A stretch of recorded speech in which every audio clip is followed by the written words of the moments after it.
Assalamualaikum warahmatullahi wabarakatuh. Perkenalkan, nama saya Dimas Andrinata dengan NIM 2455176. Di sini saya akan menjelaskan tentang pembagian harta warisan dalam suku Minang atau suku di Padang ya, suku Minang.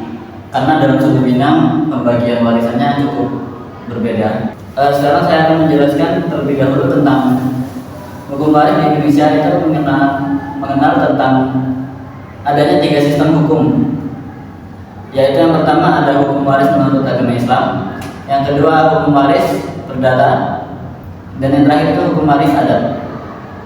Di Minangkabau sendiri itu menjalankan asas kekerabatan secara matrilineal atau garis keturunan menurut garis ibu.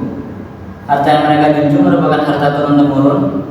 Harta tersebut hanya dapat diwarisi oleh perempuan saja, dengan alasan perempuan akan menjadi seorang ibu dan memiliki keturunan. Dalam Minang atau suku Minangkabau itu ada 2 jenis pembagian harta waris. Yang pertama itu ada harta pusaka tinggi, yang kedua ada harta pusaka rendah. Apa itu harta tinggi? Yaitu harta pusaka yang diturunkan turun-temurun dari nenek moyang dan tidak boleh diperjualbelikan. Dan harta pusaka tinggi ini sendiri juga memiliki 2 jenis. Yang pertama itu sako dan pusako. Sako adalah warisan berupa gelar kebesaran adat seperti penghulu, dubalang, terus ada terus ada maling dan lainnya. Gelar ini diwariskan kepada kaum pria dengan garis keturunan ibu. Jadi yang mendapatkan harta warisan sako ini hanya seorang pria ya, karena ini keluar yang hanya didapat oleh seorang pria dari garis keturunan ibu. Terus yang kedua ada pusako. Pusako adalah warisan berupa warisan yang bersifat material atau sumber daya alam yang diwariskan kepada anak perempuan dalam garis keturunan ibu. Contohnya hutan dan gunung, gunung dan bukit, danau dan tasik, rawa dan paya, lembah dan sungai. Nah, jadi di harta pusako yang mendapatkan perempuan. Kalau sako tadi yang mendapatkan laki-laki, yang di pusako perempuan. Nah, kalau sako laki-laki itu mendapatkan gelar, tidak mendapatkan material. Kalau perempuan dia mendapatkan material, tapi tidak mendapatkan gelar. Gitu. Selanjutnya yaitu harta pusaka rendah. Apa itu harta pusaka rendah? Yaitu harta yang diperoleh seseorang selama hidupnya, seperti hasil kerja atau usaha pribadi. Seperti contoh tanah, rumah, tabungan atau barang yang dibeli sendiri.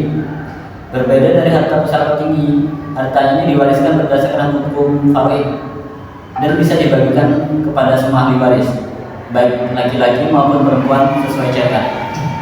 Jadi harta pusaka rendah bedanya dengan harta pusaka tinggi adalah harta ini dicari setelah seseorang selama masa hidupnya, seperti ya tadi rumah ataupun tanah, dan harta ini bisa dibagi ke seluruh golongan atau gender, baik itu laki-laki maupun perempuan. Tidak ada pengkhususan seperti harta pusaka tinggi dan rendah tadi. Perbedaan hukum waris Islam dan Minangkabau, yaitu yang pertama ada dalam adat Minangkabau dikenal konsep pusaka tinggi dan pusaka rendah. Sementara hukum waris Islam tidak membedakan jenis harta warisan seperti itu. Terus hukum Islam menetapkan ahli waris berdasarkan hubungan nasab, baik dari ayah maupun ibu, dan kekerabatan. Sedangkan dalam adat Minangkabau warisan hanya diturunkan melalui garis keturunan ibu atau matrilineal.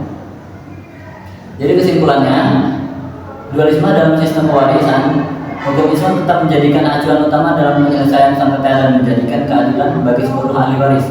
Penting untuk menjaga keselarasan antara adat dan syariat dengan melibatkan tokoh adat serta ulama dalam setiap proses pewarisan agar nilai budaya tetap lestari dan tidak bertentangan dalam prinsip keagamaan.